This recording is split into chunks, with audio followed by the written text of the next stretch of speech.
பரவாயில்லையே, எல்லா முந்திரி மரத்துலையும் முந்திரி காய்ச்சி தொங்கின்னு இருக்குது. இந்த வருஷம் நல்ல வருஷம் தான். கோபாலு ஒட்டு மரம் நல்லா காய்க்கும்னு சொன்னான். அப்போ நம்பல, இப்போ பார்த்தா தெரியுது நாட்டு மரத்துக்கு இணையா இந்த ஒட்டு மரங்க கூட நல்லா காய்க்குதுப்பா. பழங்க கூட நல்லா சுவையாக தான் இருக்குது. ஏமா அண்ணன், ஏமா இங்கே நின்றுட்ட? ஐயா, இது முந்திரி காடு போல இருக்கு. இந்த வழியா நான் நிறைய தடவை வந்திருக்கிறேன். ஆனா இந்த முந்திரி பழம் இல்லாததுனால ஏதோ மரங்க தான் இருக்குது அப்படின்னு நினச்சிட்டு இருப்பேன். இப்போ பாருங்களேன், எல்லா மரத்துலையும் எப்படி முந்திரி காய்ச்சி தொங்குதுன்னு பார்க்கவே வாயெல்லாம் ஊறுது. எனக்கு முந்திரி பழம் தான் ரொம்ப பிடிக்கும். அதை விட என் அக்காவுக்கு முந்திரி பழம்னா உயிர். சரிம்மா, உனக்கு முந்திரி பழம் வேணும்னா என்ன, அங்கதான் ஓனர் நிக்கிறாரு பாரு, அவர்கிட்ட வேணா சொல்லு, அவர் உனக்கு கொஞ்சம் பழங்கள் தருவாரு, வாங்கிட்டு போலாம். உங்களுக்கு பிடிக்குமா ஐயா? நான் கொஞ்சம் நிறையவே வாங்கிடவா? காசு கொடுத்தா கொடுப்பாங்கன்னு தோணுது. இல்லம்மா, எனக்கு இந்த முந்திரி பழம்னா அலர்ஜி. நான் சாப்பிட்டேன்னா தொண்டையெல்லாம் கரகரன்னு ஆயிடும், ஒரே இருமல் வந்துருமா எனக்கு. அதுவும் எனக்கு வயசாகுது இல்ல, இதெல்லாம் சின்ன பிள்ளைங்க சாப்பிட்ற பொருள். சரி இருங்க, அவர்கிட்ட கேட்டு பார்ப்போம். ஐயா ஐயா. யாருமா? சொல்லுமா, என்னம்மா? ஐயா, எங்களுக்கு கொஞ்சோண்டு முந்திரி பழம் மட்டும் விலைக்கு கொடுக்க முடியுமா? எங்கள் அக்காவுக்கு இந்த பழம்னா ரொம்ப பிடிக்கும். எனக்கு ஜஸ்ட் ஒரு 20 பழம் கொடுத்தா கூட போதும். சரிம்மா, உனக்கு எவ்வளோ பழம் வேணுமோ எடுத்துக்கோ, அதை பற்றி கவலை கிடையாது. ஆனால் இந்த முந்திரி பழம் நீ எடுத்துக்கும் போது அதில் இருக்கிற கொட்டைகளை மட்டும் திரும்பி இங்கே போட்டுட்டு போயிடுமா. அது வீட்டுக்கு எடுத்துகிட்டு போகக்கூடாது நீ. ஏன்யா, அது எடுத்துகிட்டு போனா என்ன? இல்லைம்மா, அந்த கொட்டையெல்லாம் நான் முந்திரியாக்கி விலைக்கு விற்றுருவேன், அதுக்காக தான் சொன்னேன். அதுதான் எங்களுக்கு லாபம். முந்திரி பழமும் நீயே எடுத்துகிட்டு போயிட்டேன்னா எங்களுக்கு எப்படிமா லாபம் கிடைக்கும்? நாங்களே ஒரு வருஷம் தான் இந்த முந்திரி தோட்டத்துலேருந்து லாபம் எடுக்கிறோம். அதே மாதிரி இந்த மரத்தில் இருக்கிற பூவெல்லாம் கொஞ்சம் கீழே உதிர்ந்து போகாத மாதிரி கொஞ்சம் பொல்லமாகவே பழங்களை பறிச்சுக்கோமா. அப்போ புது காய்கள்லாம் வராது, அதுக்காக தான் சொன்னேன். சரிங்க ஐயா, அந்த கொட்டையை வச்சு நாங்கள் என்ன பண்ண போகிறோம்? அது நெருப்பில் போட்டு சுட்டு சாப்பிட்ற அளவுக்குலாம் எங்களுக்கு பொறுமை கிடையாது. எங்களுக்கு வேண்டது இந்த பழம் தான். எனக்கு இந்த பழம்னா ரொம்ப பிடிக்கும். சரிம்மா, நீ எடுத்துக்கோ, எனக்கு ஒன்றும் ஆட்சேபம் இல்லை. ஐயா, எவ்வளோ காசுன்னு சொன்னீங்கன்னா நான் கொடுத்துருவேன். முந்திரி பழத்துக்குலாம் நான் காசு வாங்குறது இல்லைம்மா, உனக்கு எவ்வளோ வேணுமோ எடுத்துக்குமா. நாங்கள் இது மிஞ்சி போனால் கூட இங்கே இருக்கிற கால்நடைகள் இருக்குல்ல, ஆடுங்க மாடுங்க பன்னிக்குட்டிங்க, அதுங்களுக்கு தான் இதை உணவாக கொடுப்போம். அதனால உனக்கு சாப்பிட்றதுக்கு எவ்வளோ வேணுமோ எடுத்துக்கோ, மிச்சத்தை மரத்தில் விட்டுட்டு போயிடுமா. அப்படியா? சரி சரி, ரொம்ப நன்றியா. சரிம்மா. ஐயா, இந்த தோட்டத்தோட ஓனர் ரொம்ப நல்லவர் போல இருக்கு. நம்மளை ஃப்ரீயாகவே எடுத்துக்கோன்னு சொல்லிட்டாரு. கொட்டைகளை மட்டும் இங்கே போட்டுட்டு பழங்களை எடுத்துகிட்டு போயிடலாம். நம்ம ஒரு 20 பழம் பறிக்கலாமா? சரிம்மா, நானும் உனக்கு உதவி பண்றேன். பார்த்து, இந்த மரத்தில் நிறைய எறும்புங்களாம் இருக்குது, கையை கையை கடிச்சிட போகுது. கொஞ்சம் சூதானமாக பார்த்து பழங்களை பறிச்சு போடுங்க. சரிம்மா சரி. ஐயா, இந்த பையில முன்பக்கம் இருக்குல்ல, அந்த ஜிப்பை திறந்து அதில் போட்டு எடுத்துகிட்டு போகலாமா? இந்த பழத்தை பையில ட்ரெஸ்ல எல்லாம் பட்டுதுன்னா ரொம்ப கரையாயிடும், அதுலலாம் போடாத. இரு, நானே போயிட்டு ஏதாவது கூட கிடைக்குதான்னு பார்த்து கொண்டு வரேன், அதில் போட்டு எடுத்துகிட்டு போகலாம். துணியில் இந்த பழத்தோட சாறு பட்டுதுன்னா அந்த கரை போகவே போகாது. ஓ அப்படியா? இந்த விஷயம் எனக்கு தெரியல பாருங்க. இந்த முந்திரி பழங்களை மட்டும் பார்த்தா எங்கள் அக்காவுக்கு பயங்கர சந்தோஷமாயிடும். அவள் வானத்துக்கு பூமிக்கு குதிப்பா. ஏமா, உன் கையில் இவ்வளோ தங்கத்தில் எடுத்துகிட்டு போறியே, அதை பார்த்து உங்கள் அக்கா சந்தோஷப்பட மாட்டாளா? இந்த முந்திரி பழத்தை பார்த்து தானே உங்களுக்கு சந்தோஷம் வரப்போகுது. நீங்கள் சொன்னாலும் சொல்லனாலும் அதுதான் உண்மை. எங்கள் அக்காவுக்கு பணத்து மேலே, காசு மேலே, நகைங்க மேலெலாம் அந்தளவுக்கு ஆசை இல்லை. இந்த மாதிரி அவளுக்கு பிடிச்ச பொருளை வாங்கி கொடுத்தாலே போதும், அவளுக்கு ரொம்ப சந்தோஷமாக இருக்கும். நீங்கள் எடுத்துகிட்டு போயிட்டு முந்திரி பழத்தை ஒரு கிண்ணத்துலையும் தங்கத்தை ஒரு கிண்ணத்துல வைங்களேன். அந்த முந்திரி பழத்தை தான் அவள் எடுத்து முதல்ல சாப்பிடுவாள். தங்கத்தை கூட கண்டுக்க மாட்டான். அவள் சின்னதுலேருந்தே கிராமத்திலே வளர்ந்துட்டா, கிராமத்தாவே வளர்ந்துட்டா. அதனால அவளுக்கு காசு பண்ண மேலாம் அந்த அளவுக்கு ஆசை கிடையாது, பேராசை கிடையாது. எல்லாரும் நல்லா இருக்கணும்னு தான் நினைப்பான். பரவாயில்லம்மா, உங்கள் அக்கா கொஞ்சம் நேர்மையான மனுஷியாக இருப்பாங்க போல தெரியுது. இந்த காலத்துல நிறைய பேராசை பேய்கள் தான் ஊரில் சுற்றிட்டு இருக்குதுங்க. ஆமாயா, அவளுக்கு கல்யாணம் ஆகி 5-6 வருஷத்துலேயே மாமா இறந்துட்டாரு. அதனால தன்னோட குழந்தை முத்துவை தானாகவே இவ்வளோ நாள் வளர்த்து பெரிய மனுஷனாக்கி விட்டுட்டா. அவனும் இப்போ வேலைக்கு போயிட்டு இருக்கான். அந்த அளவுக்கு வைராகம் உள்ளவன். சரிம்மா, நீ சொல்ல சொல்ல உன்னோட அக்கா மேலே எனக்கு ரொம்ப மதிப்பு மரியாதை தான் வருது. வாமா, எல்லாத்தையும் பறிச்சு போட்டு சீக்கிரம் ஊருக்கு கிளம்பி போகலாம். நம்ம இங்கேயே சுற்றிட்டு இருக்கோம், எனக்கு ரொம்ப பசியாக இருக்குது. வீட்டுக்கு போய் ஏதாவது சாப்பிடுவோம். ஆமாய்யா, நம்மளும் நேரத்தில் போகிறோம். வீட்டில் இருக்குமோ இல்லையோ, போகிற வழியில் எதனா ஹோட்டலில் இருந்தால் சாப்பிட்டு போகலாமா? இல்லைம்மா, எனக்கு அந்த அளவுக்கு வெளி சாப்பாடுலாம் ஒத்துக்காது. வீட்டு சாப்பாடு தான் சாப்பிட்டு சாப்பிட்டு பழக்கமாயிடுச்சு. அப்புறம் எதுனா வயிற்றுப்போக்கு அந்த மாதிரி ஏதாவது வந்துடும். நம்ம வீட்டுக்கு போய் அக்கா கையாலே சாப்பிடலாமா? லேட் ஆனாலும் பரவாயில்ல. சரி, நான் போயிட்டு அவகிட்ட ஏதாவது சமைக்க சொல்கிறேன். இல்லைனா அவள் காலையில் சமைச்சது கூட மீதி நிறையவே இருக்கும். அதை வச்சு தான் நைட்டும் நான் சாப்பிடுவேன். இன்னும் சாப்பாட்டுக்கெல்லாம் பிரச்சனை கிடையாது. வாங்க, அவள் நல்லாவே சமைப்பா. சரிம்மா, பறிச்சு போடுமா எல்லாத்தையும்.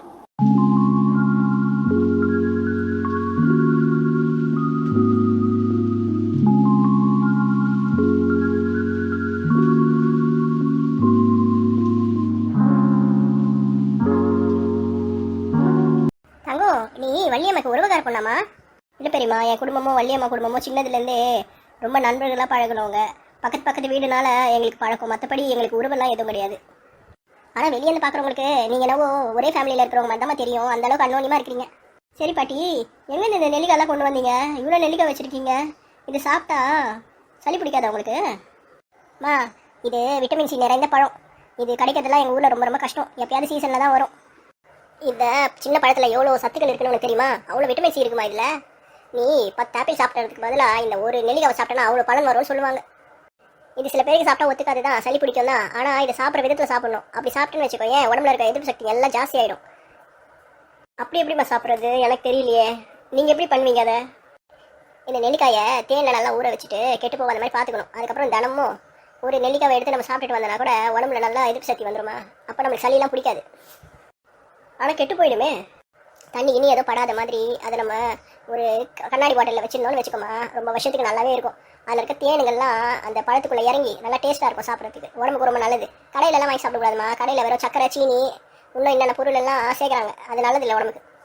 அப்போ நம்மளே வீட்டில் க்ளீனாக பண்ணோன்னா நல்லதுன்னு சொல்கிறீங்க. ஆமாம்மா, கண்டிப்பாக.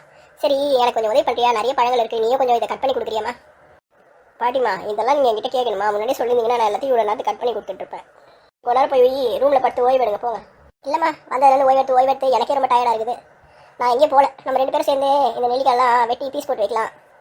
கோமத்தினவோ இந்த ஊரில் நல்ல தேன் கிடைக்குது, மலை தேன் கிடைக்குதுன்னு சொன்னான். அவன் வாங்கி வந்து தரட்டும், நம்ம அதிலே போட்டு ஊற வச்சிடலாம். இந்த பழத்தில் பாதி நீ எடுத்துக்கோமா. இவ்வளோ பழம்னா நான் சாப்பிட மாட்டேன் வீட்டில். சரிம்மா, உங்களுக்கு வேணும்னா எடுத்துக்கோங்க. எங்கள் ஊரில் இந்த காய் நிறையவே கிடைக்கும். ஊரோட எல்லையில் இந்த மரம் ஒன்று இருக்குது, அதில் இல்லாத காய்களே இல்லை. நீங்கள் எப்படி செய்கிறதுன்னு சொல்லி கொடுத்துட்டிங்கன்னா நான் எப்போ வேணுமோ அப்போ செஞ்சு சாப்பிட்டுப்பேன். நீ சொல்கிற எல்லை மரத்தில் இருந்தால் இவ்வளோ காயை நான் பறிச்சிட்டு வந்தேன். நீ கொஞ்சம் எடுத்துக்கோமா, சாப்பிட்டு பாரு. நல்லா இருந்துச்சுன்னா நீ வச்சுக்கோ. சரியா? வா, நம்ம 2 பேரும் கட் பண்ணுற வேலையை பார்க்கலாம். உனக்கு வேறு வேலை எதுவும் இல்லைம்மா இன்னைக்கு? இல்லைம்மா, எல்லா வேலையும் முடிஞ்சு போச்சு. கறிக்காக தான் வெயிட்டிங்கு. முத்துவும் வந்துட்டானா கறி எல்லாம் வாங்கிட்டு மிளகாத்தூள், மஞ்சள் எல்லாத்தையும் தடவி மசாலா தடவி போய் சமைக்கிற வேலை தான் இருக்குது. மற்றபடி ஒன்றும் கிடையாது. நானும் ஃப்ரீயாக தான் இருக்கிறேன். வாங்க செய்வோம் அந்த வேலையை. பரவாயில்ல, இந்த ஊரில் நம்ம ஏதாவது வேலை கொடுத்தா எல்லாருமே செய்கிறாங்க, எனக்கு மடக்கு பேசாமல். ஆனால் நம்ம மருமக இருக்கிறாளே நட்டமுக்கு அண்ணன், அவள் ஒரு வேலையை சொன்னால் நம்மளுக்கு திருப்பி 4 வேலை வைப்பா. எனக்கு மடக்கா பேசி ஏடா கூடமா சண்டை போடுவா. நல்ல வேலை, அவளை மாதிரி இவங்கெல்லாம் இல்லையே. அது வரைக்கும் நல்லது. கடவுளே அவளுக்கு நல்ல புத்தி கொடுப்பா. அவளும் நான் சொல்கிறதெல்லாம் கேட்டு எனக்காக கொஞ்சம் உதவி செஞ்சால் நல்லாயிருக்கும். பாத்தியா, சந்திரை சாக்கில் அண்ணன் சித்தியை எந்த மாதிரி திட்டிட்டு இருக்குது இந்த பாட்டி. பாட்டி ரொம்ப ஸ்ட்ரிக்ட் போலகுது. அதனால தான் அண்ணன் சித்தி ஊர்லேருந்து ஓடியாந்து இங்கே 3 மாதம் டேராவை போட்டாங்க. அம்மா எதாவது சொன்னியா? இல்லை பாட்டி, எந்த சொல்லலை பாட்டி. கறியெல்லாம் வாங்கி வந்தப்பறம் கூட என்கிட்ட கொடுமா. கறியில் நான் சின்ன பீஸ் அழகாக வெட்டி கொடுத்துருவேன். அருவமனை உனக்கு கொடுத்தனா போதும், எல்லா கறியும் வெட்டி கொடுத்துருவேன் நான். எனக்கு அருவமனையில் வெட்டுறதுக்கு அந்த அளவுக்கு வராது. நானே கத்தி வச்சு தான் பீஸாக வெட்டுவேன்.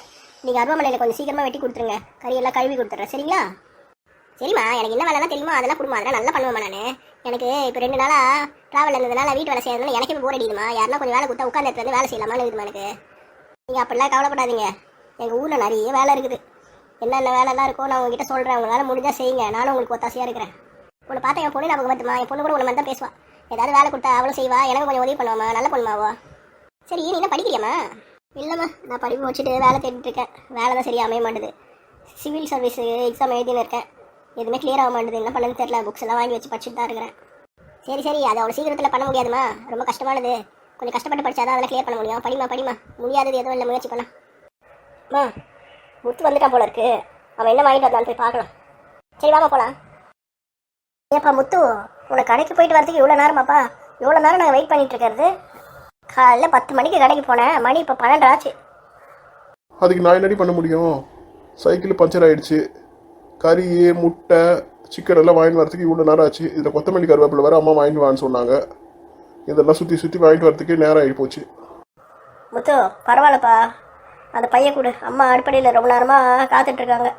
பையன் எடுத்து போய் உங்ககிட்ட கொடுத்தா கறியெல்லாம் கழுவி பீஸ் போட்டு கொடுத்துருவாங்க. நாங்கள் போய் சமைக்க ஆரம்பிச்சிருவோம். நேரம் ஆகிட்டே போகுதுப்பா. கோமதியக்கா இருந்தாங்க, எடுத்துகிட்டு போய் அம்மா கிட்ட கொடுத்துருங்க. முட்டை எக்ஸ்ட்ரா ஒரு 20 வாங்கிட்டு வந்தேன்னு சொல்லிவிடுங்க. நாட்டு முட்டையே வாங்கிட்டு வந்திருக்கு. நம்ம வீட்டில் தான் நாட்டுக்கோழிங்க நிறைய இருக்குதுல்ல. அது வேற ஏன்ப்பா காசு கொடுத்து கடையில் வாங்கிட்டு வந்தேன். என்கிட்ட சொல்லியிருந்தேன், நான் ஒரு 10 முட்டை கொடுத்துருப்பேன்ல கம்மி விலைக்கு. பரவாயில்ல, வாங்கும்போது இதையும் சேர்த்து வாங்கிக்கலான்னு வாங்கிட்டேன். அதுவும் இல்லாமல் நம்ம வச்சிருக்க நாட்டுக்கோழிங்க முட்டைக்கெல்லாம் ரொம்ப சின்னதாக இருக்குது. நான் வாங்கிட்டு வந்த கோழி முட்டை பாருங்கள், ரொம்ப பெருசாக இருக்குது. இது புதுசாக வந்திருக்குதான், மார்க்கெட்டில் போட்டு விற்றுன்னு இருந்தாங்க. சரின்னு அதையும் வாங்கிட்டு வந்துட்டேன். இது என்னப்பா, கறி எல்லாம் பிளாஸ்டிக் கவரில் போட்டு கொடுத்துருக்காங்க. ஜாஃபர் பாய் கடையில் எப்போவுமே வாழை இலையில் தானேப்பா சுற்றி கொடுப்பாங்க. இது என்ன புதுசாக பிளாஸ்டிக் கவரில்? அது வந்து கோமதியக்கா, நான் இன்னைக்கு ஜாஃபர் பாய் கடைக்கு போகல. அந்த கடை ரொம்ப உள்ளுக்கு இருந்தது. அதுவும் இல்லாமல் அவரும் ஊருக்கு போயிருக்காரா என்னன்னு தெரியல. என்னால் அந்த கடையை கண்டுபிடிக்க முடியல. அதனால் முன்னாடியே இருக்குதுல்ல மார்க்கெட் முன்னாடி நம்ம காளையன் கடை, அவன் கடையில் தான் இன்றைக்கி எல்லாமே வாங்கிட்டு வந்தேன் நான். ஏய், அவன் கடையில் எதுக்கடா அதெல்லாம் வாங்கிட்டு வந்தேன்? இன்னும் கொஞ்சம் நேரம் நடந்து போனால் நம்ம ஜாஃபர் பாய் கடை இருக்க போகுது, அங்கே வாங்கி வந்திருக்கலாம்ல. அந்த காலையிலே ஒரு மம்பு பிடிச்சவன். அவன் நல்ல கறி போடுவானா என்னன்னு கூட தெரியாது. எப்போ பார்த்தாலும் எலும்பு தோளும் தான் கறியை போட்டு வைப்பான். ஊரெல்லாம் ஏமாத்திட்டு இருக்கான். அவன் கடையில் போய் வாங்கிட்டு வந்திருக்கான் பாருங்க. கோமதியக்கா, கறியை ஓப்பன் பண்ணி எப்படி இருக்குன்னு செக் பண்ணுங்க. அட ஆமாப்பா, அவன் ஊரை ஏமாத்துறவனாச்சே, அவன் கடைக்கு எதுக்குப்பா போய் வாங்கிட்டு வந்த? என்ன வாங்கின அவன் கடையில்? அக்கா மட்டன் தாக்கா வாங்கினேன். மட்டன் நம்ம கடையில் நல்லா இருந்த மாதிரி தான் இருக்குது. அதுவும் இல்லாமல் 1 கிலோவை கம்மி விலையில கொடுத்தான் அவன். கம்மி விலைனா எவ்வளோக்கு கொடுத்தான்? 1200 1 கிலோ மட்டனும் வாங்கிட்டு வந்துட்டேன் நான். அச்சோ, ஏன்பா மட்டன் எங்கள் ஊர்லேயே 850 ரூபா தான் கிலோ, எங்கப்பா 1000 ரூபாய்க்கு வாங்கி வந்தேன்னு சொல்கிற நீ? பாட்டிமா, உங்கள் ஊரில் ஒரு வேளை விலை கம்மியாக இருக்குமோ என்னவோ. அவன் என்கிட்ட 1000 ரூபாய் தான் சொன்னான். சரி, நான் 1000 ரூபாய்க்கு வாங்கிட்டு வந்துட்டேன். நீ நல்லா இன்னைக்கு மாட்டின. அக்கா கிட்ட சமத்தியாக உனக்கு திட்டு வாங்க போகிறேன் நீ. யார் உன்னை போய் 1 கிலோ கறி 1000 ரூபாய்க்கு வாங்கிட்டு வர சொன்னாங்க? நம்ம ஜாஃபர் பாய் கடையில் 750 ரூபா தான் கறி. அவர் ஹோல்சேல் விலையில் வித்துட்ருக்காரு. இந்த மம்பு பிடிச்சவங்கிட்ட போய் வாங்கிட்டு வந்திருக்க பாரு, சரியான போக பிடிச்சவன். 300 ரூபாய் மேலே உனக்கு லாபம் வச்சு விற்றுருக்கான் அவன். கோமதி அக்கா, உங்ககிட்ட ஒரு ரகசியத்தை சொல்லணும். என்னடா அது? ஆக்சுவலாக கறியோட விலை 1200 தான் சொன்னான். நான் 1000 ரூபாய் தான் கொடுத்தேன். ஏய், நாங்கள் 1000 ரூபாவே ஜாஸ்தின்னு சொல்லிட்டு இருக்கோம், 1200 ரூபாய் சொன்னான்னு சொல்லிட்டு இருக்கா. வேணான்ட்டு வேறு கடையில் போய் வாங்க வேண்டியதுதானடா. ஜாஃபர் பாய் கடை இல்லைன்னா என்ன, வேறு எவ்வளோ கடைங்க அங்கே இருக்குது, அங்கே எங்கேயாவது வாங்கிட்டு வந்திருக்கலாம்ல. சரியான பைத்தியக்காரன். இரு, அக்கா வந்தால் அவங்களுக்கு நீயே பதில் சொல்லிக்கோ. கோமதி அக்கா, அந்த முட்டைங்களை கூட கொஞ்சம் செக் பண்ணி பாருங்கள். அதெல்லாம் கூட நாட்டு கோழி மாதிரியே இல்லையே, எல்லாம் பெருசு பெருசாக இருக்குதே. ஒருவேளை லகான் கோழி முட்டைங்களோ? இரு, நான் அக்காவை கூப்பிடுறேன். வள்ளியக்கா. ஏய், ஏன் எல்லாரும் ஆளுக்கு கத்திட்டு இருக்கீங்க? நீங்கள் கத்துறது பின்ன இருக்க கொல்ல போகிற மாதிரி சவுண்டு கேட்குது. என்ன பேசிகிட்டு இருக்கீங்க அப்படி? முத்து, எப்பப்போ வந்த? வாங்கி வந்துட்டியாப்பா எல்லாத்தையும்? எல்லாத்தையும் வாங்கிட்டு வந்துட்டோமா இன்னைக்கு மீன் இல்லைம்மா, அதனால மட்டன் 1 கிலோ வாங்கிட்டு வந்துட்டோமா.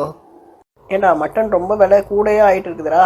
1/2 கிலோ மட்டன் வாங்கிட்டு வந்தேன்னா நம்ம எல்லாருக்கும் பற்றிருக்க போகுது. சிக்கன் வேறு 1 கிலோ வாங்கிட்டு வந்திருக்கலாம். ஏன் இப்படி எல்லாம் சொதப்பி வாங்கிட்டு வந்திருக்க? இல்லைம்மா, ஏதோ ஒரு வேகத்தில் கறி நல்லா இருந்ததுன்னு நினச்சி வாங்கிட்டு வந்துட்டோமா. இந்தாங்கம்மா பாருங்க. டேய், என்னதுடா இது? கறி எல்லாம் கெட்டு போய் கிடக்குதுடா. கெட்டு போன கறியை உங்கள் தலையில் எவனோ கட்டி அமைச்சிருக்கான். ஜாஃபர் பாய் கடையில் தானே வாங்கினேன். வா, முதல்ல கடைக்கு போகலாம். ஆமாக்கா, அதாக்கா நானும் சொன்னேன்.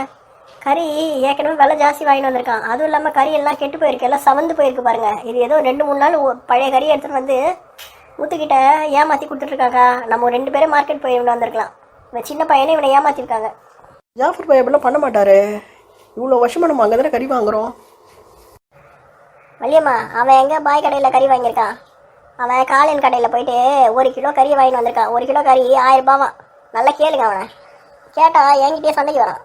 அச்சோ, 1 கிலோ கறி 1000 ரூபாவா? இது எப்படா நடந்தது? இப்போ எதுவும் பண்டிகை கிண்டிகை ரம்ஜான் கிம்சான் கூட இல்லையடா. எப்படா 1000 ரூபாய்க்கு கறி விற்றாங்க அவங்க? கறி கிலோ 750 ரூபான்னு தானே போர்டில் எழுதி போட்டிருந்தாங்க. முந்தா நேற்று கூட நான் அந்த பக்கம் போகும்போது பார்த்துருந்தேனே. ஏய் கோமதி, என்னடி இவன் சொல்கிறான்? தலை சுற்றுறி எனக்கு. ஆமாக்கா, நான் தான் சொல்கிறேன்ல, காளைய சரியான ரவுடி பையன். அவன் இவனை அனுப்புனதுனால இவனை நல்லா ஏமாற்றி கெட்டுப்போன கறியை தலையில் கட்டிகிட்டு இருக்கான். அதுவும் 1000 ரூபாய் கொடுத்து இவன் வாங்கிட்டு வந்திருக்கான். நீ அப்படியே எல்லாத்தையும் மூட்டை கட்டி எடுத்துகிட்டு வா. அவன் கடையில் எடுத்துகிட்டு போய் தூக்கி போட்டுட்டு பைசா வாங்கிட்டு வந்துடலாம் திருப்பி. சிக்கன் எப்படிடா இருக்குது? அதெல்லாம் நல்லா இருக்கா? சிக்கன் வேறு கடையில் வாங்கினோமா, பாருங்க. பரவாயில்ல, 1/2 கிலோ கறி நல்லா தான் இருக்குது. பீஸ் பீஸாக போட்டு கொடுத்துருக்கான். இது நல்லா தான் இருக்குது. மட்டன் தான் பிரச்சனை. சரி, வேறு என்ன வாங்கிட்டு வந்தேன்? முட்டை வாங்கிட்டு வந்தம்மா, நாட்டுக்கோழி முட்டை. ஒரு முட்டை 15 ரூபாம்மா, பெருசு பெருசாக இருந்ததுன்னு வாங்கினேன். அட கொய்யாக்கா, ஒரு முட்டை போய் 15 ரூபான்னு வாங்கிட்டு வந்துக்கிட்டு பாரு பைப்பில். சரியான ஏமாளிடா நீ. உன்னை கடைக்கு அமைச்சதுக்கு பதிலாக நானே போயிட்டு வாங்கிட்டு வந்துட்டுருக்கலாம் போல இது. ஏமா எல்லாரும் ரவுண்டு கட்டி முத்து இப்படி திட்டிட்டு இருக்கீங்க? பாவம், அவன் தெரியாமல் எதாவது வாங்கிட்டு வந்துட்டு போல இருக்கு. கடையில் எடுத்துகிட்டு போய் எல்லாம் திருப்பி கொடுத்துட்டு வேறு என்ன மாற்றி வாங்கிட்டு வாங்கம்மா. அவனை போய்ட்டு இப்படி திட்டிட்டு இருக்காதீங்க, அவனை பார்க்கவே பாவமாக இருக்கு. ஏம்மா, இவனை பார்த்தாவாம்மா பாவமாக இருக்குது? சரியான ஏமாளி பையம்மா இவன். எல்லாத்தையும் ஏமாந்துட்டு வந்திருக்கான் பாருமா. டேய், நான் உன்கிட்ட கடுகு டப்பாவில் இருக்க 1000 ரூபாய் எடுத்துக்கிட்டு தானே போக சொன்னேன். இப்போ நீ வாங்கிட்டு வந்த பொருள் எல்லாம் கூட்டி பார்த்தா 2000 ரூபாய் ஆகுது. எப்படிடா இவ்வளோ காசுக்கு வாங்கிட்டு வந்தேன்? அதுதான்மா, கடுகு டப்பாவில் ஒரு 700 ரூபாய் தான் இருந்தது. ஆனால் எனக்கு காசு பத்தலையேன்னு சொல்லிட்டு என்னோட சம்பள பணம் வந்ததில்ல, அதுலேருந்து ஒரு 1000 ரூபாய் எடுத்து போட்டு வாங்கினோமா. அதனால தான் மட்டன் அதுலேருந்து 1000 ரூபாய்க்கு வாங்கிட்டேன். என் காசு தானே போச்சு, போனால் போது விடுமா. வந்திருக்கோம் உங்களுக்கு சமைச்சு போடலான்னு தான் நான் நிறைய காசு போனாலும் பரவாயில்லன்னு இஷ்டத்துக்கு வாங்கிட்டு வந்தேன். நீங்கள் என்னடானே என்ன திட்டிகிட்டு இருக்கீங்க. எனக்கு அவசியம் இருக்கும்போது வாங்கலாம், அதை பற்றி நான் தப்பு சொல்லலை. கெட்டு போன கறி வாங்கிட்டு வந்திருக்கேன் 1 கிலோ. இதை எப்படா சமைக்கிறது? இதெல்லாம் சாப்பிட்டாங்கன்னா அவங்களுக்கு என்ன ஆகும்? ஒரு 1000 ரூபாய் கறி வாங்கினா நல்ல கறியை வாங்கிட்டு வந்திருக்கணும். அதை விட்டு நாரி போன கறியை வாங்கிட்டு வந்துட்டு வியாகாரம் பேசிகிட்டு இருக்கான் பற்றியா அவன். அடக்கடவுளே அக்கா, முட்டை எல்லாமே நாட்டுக்கோழி முட்டை இல்லைக்கா, எல்லாம் லகான் கோழி முட்டை தான். இதெல்லாம் டீயில் முக்கி எடுத்து கொடுத்துருக்காங்க. இவனும் ஏதோ நாட்டுக்கோழி முட்டைன்னு ஏமாந்து வாங்கிட்டு வந்திருக்காங்கப்பா. ஏன்ப்பா முத்து, ரொம்ப பீத்திக்கிட்டியே பார்த்தியா? இதுவும் நாட்டுக்கோழி முட்டை கிடையாதான், இதுவும் டூப்ளிகேட்டு. சரி, எல்லாத்தையும் எடுத்துகிட்டு வாங்க. அவனே அவ்வளோ வாய் வச்சுட்டு இருப்பான். அவன்கிட்ட போய் நம்ம பேசி ஜெயிக்க முடியுமா? காசை கொடுத்தா காசை வாங்கிட்டு வரலாம், உதையை கொடுத்தா உதையை வாங்கிட்டு வர வேண்டியதுதான். என்னம்மா அப்படி பேசுறீங்க? நான் வரமா உங்க கூட, வாங்கம்மா நம்ம போய் அவங்ககிட்ட கேட்டு என்ன ஏதுன்னு பார்க்கலாம். ஏப்பா முத்து, நீ பார்த்ததெல்லாம் போதும்ப்பா. ஏற்கனவே இவ்வளோ பெரிய பிரச்சனைகளை வெளிச்சு வந்து விட்ருக்க. நீ வேற அங்கே வந்துட்டு அவங்களுக்கு சப்போர்ட் பண்ணி பேச போற. நீ வீட்டிலே இரு, நாங்கள் 3 பொம்பளைங்க இருக்கோம், நாங்கள் போய் என்னன்னு பார்த்துட்டு வரோம். ஏண்டி தங்கம், கொஞ்ச நேரம் வாய மொழி சும்மா ரெடி. ஏற்கனவே என்னை எல்லாரும் திட்டிட்டு இருக்காங்கன்னு சோகத்தில் இருக்கேன். இதில் வேற ஏமாந்து போய் வந்திருக்கேன்னு அதிர்ச்சியில் இருக்கேன். நீ வேற ஏண்டி சந்தில் சிந்து பாடிட்டு இருக்க? கொஞ்ச நேரம் சும்மா தான் இருறேன். டேய், அவளை எதுக்கடா கத்திட்டு இருக்க? நீ பண்ண வேலைக்கு அவகிட்ட போய் சண்டைக்கு போற. உன்னை அம்சத்துக்கு பதிலாக நானே கடைக்கு போய் வாங்கிட்டு வந்துட்டு இருக்கலாம். வயசான காலத்தில் ஒரு சின்ன உதவி பண்ணுறானா பாரு இந்த பையன். அம்மா ஒரு 50 ரூபாய் தரியா? அதான் 2000 ரூபாய்க்கு வெயிட் வச்சுட்டியே, இன்னும் நான் 50 ரூபாய் கேட்டுட்டு இருக்கேன் என்கிட்ட. அது வந்து எல்லா காசையும் கறி வாங்க கொடுத்துட்டேனா. சைக்கிள் பஞ்சர் இல்லைம்மா, பஞ்சர் ஓட்டு 50 ரூபாய் கேட்டாம்மா அந்த பையன். என்கிட்ட காசு இல்லை, வீட்டுக்கு வந்துட்டு எடுத்துகிட்டு வந்து கொடுக்குறேன்னு சொல்லிட்டு வந்திருக்கம்மா. இல்லைன்னா அவன் சைக்கிள் கொடுக்க மாட்டாம்மா, காசு கொடுமா. சரி சரி, கடுகு டப்பா மேலே ஒரு பிளாஸ்டிக் டப்பா வச்சிருப்பேன் பாரு, அதில் ஒரு 100 ரூபாய் இருக்கும். 50 ரூபாய் எடுத்துகிட்டு போய் கொடுத்துட்டு 50 ரூபாய் சேஞ்ச் எடுத்துகிட்டு வந்து அந்த டப்பாலே போட்டு வச்சிரு. அதையும் ஏதாவது செலவு பண்ணுறேன்ட்டு இந்த மாதிரி வெட்டி செலவு பண்ணிட்டு வராத. பணம் கையில் வந்ததுலேருந்து ரொம்ப வெட்டி செலவு பண்ண ஆரம்பிச்சிட்ருக்கேன். அம்மா நீங்கள் என்னம்மா வந்ததுலேருந்து திட்டிகிட்டே இருக்கீங்க? சரி, போய் சொம்பில் தண்ணி வச்சுருக்கேன் பாரு, போய் குடிச்சிட்டு கொஞ்ச நேரம் உட்காரு. நானும் கோமதியும் கடைக்கு போயிட்டு வந்துடுறோம். அக்கா, சிக்கன் எடுத்து போய் மசாலாமெல்லாம் போட்டுட்டு எடுத்துட்டு வந்துடுவா. சிக்கன் நல்லா தான் இருக்குது, மட்டன் தான் பிரச்சனை. முட்டையும் ரிட்டர்ன் பண்ண வேண்டியதுதான். இல்லை நீ வா, நம்ம போகலாம். தங்கம், நீ என்ன பண்ணு, உள்ளே போயிட்டு சிக்கனை கொஞ்சம் கழுவிட்டு மசாலாலாம் தடவி வச்சிடுமா, நாங்கள் வரத்துக்குள்ளே. ஐயம்மா ஒரு நிமிஷம் இரு, நான் என் பையனை கூட்டிகிட்டு வரேன். எங்கேயும் போவேடா நீ. இல்லைம்மா, உங்கள் பையன்கிட்டே இதெல்லாம் சொல்கிறீங்க, இது சின்ன விஷயம், நாங்களே பார்த்துக்குறோம், விடுங்க. சொல்கிறத கேளுமா, கொஞ்ச நேரம் இரு. நீ வேற அந்த காலையில் ரவுடி பையன் சொல்கிறேன், அவன்கிட்ட எதுக்கு நீ வாய் கொடுக்குற? என் பையன் அனுப்பிச்சு வைக்கிறேன், அவன் கச்சிதமாக வேலையை முடிச்சுட்டு வந்துடுவான். அவன்கிட்ட என்னெல்லாம் மாற்றணும் என்ன பண்ணணும்னு மட்டும் சொல்லி அனுப்பிச்சுங்க. 1/2 மணி நேரத்தில் திரும்பி வந்துடுவான். நம்ம எல்லாரும் வீட்டில் சமையல் வேலையை கவனிப்போமா? அச்சோ, மாப்பிள்ளைக்கு தெரிஞ்சா அவர் ஏதாவது தப்பாக நினைக்க போகிறாருமா, வேணாம்மா, அவர் ரெஸ்ட் எடுக்கட்டும், விடுங்க. அட சொல்கிறத கேளுமா, இருமா. அக்கா இப்போ என்னக்கா பண்ணாது? சரி விடு, அவர் தான் இருக்கார்ல, அப்படியே அமுச்சு வைப்போம். காளையை ரொம்ப வம்புக்காரன், நம்ம பேசினா கூட இடக்கு மடக்க பேசுவான். அவன்கிட்ட இருந்துலாம் பணம் வாங்குறதுலாம் ரொம்ப கஷ்டம். ஆமாம்மா, அவன் எப்படியோ இடக்கு மடக்கா பேசி சண்டை போட்டு என்கிட்ட இந்த கறியெல்லாம் வித்துட்டாமா. டேய், உன்னை பற்றி நீ காலையில் தாண்டா பெருமையாக நான் தங்கத்துக்கிட்ட சொல்லிட்டு இருந்தேன். அதுக்குள்ளே செஞ்சு வச்சிருக்க பாரு ஒரு வேலை. ஏன்டா இன்னும் பயந்தங்கொழியாவே இருக்க? இப்படி பெரிய பையன்டா, ஸ்கூலில் டீச்சராக இருக்கிற. மற்ற பக்கங்களை பார்த்து நீ தான் மிரட்டணுமே தவிர நீ பயப்படக்கூடாது. யாரை பார்த்தாலும் பயந்து இப்படி ஓடி ஒழிஞ்சிக்கிறியடா. இப்படி இருந்தால் எப்படிடா இந்த ஊரில் பிழைக்க முடியும் உன்னால்? மக்களே, உங்களுக்கு எங்கள் வீடியோஸ் பிடிச்சிருந்தா கண்டிப்பாக எங்கள் வீடியோஸுக்கு லைக் போடுங்க, சப்ஸ்கிரைப் பண்ணுங்கள், கமெண்ட்ஸும் போடுங்க. ஆமாம், எங்களோட வீடியோஸ்லாம் பிடிச்சா ப்ளீஸ் எங்களோட வீடியோஸ்க்கெலாம் லைக் போடுங்க. நாளைக்கு பார்க்கலாம். பாய் பாய்.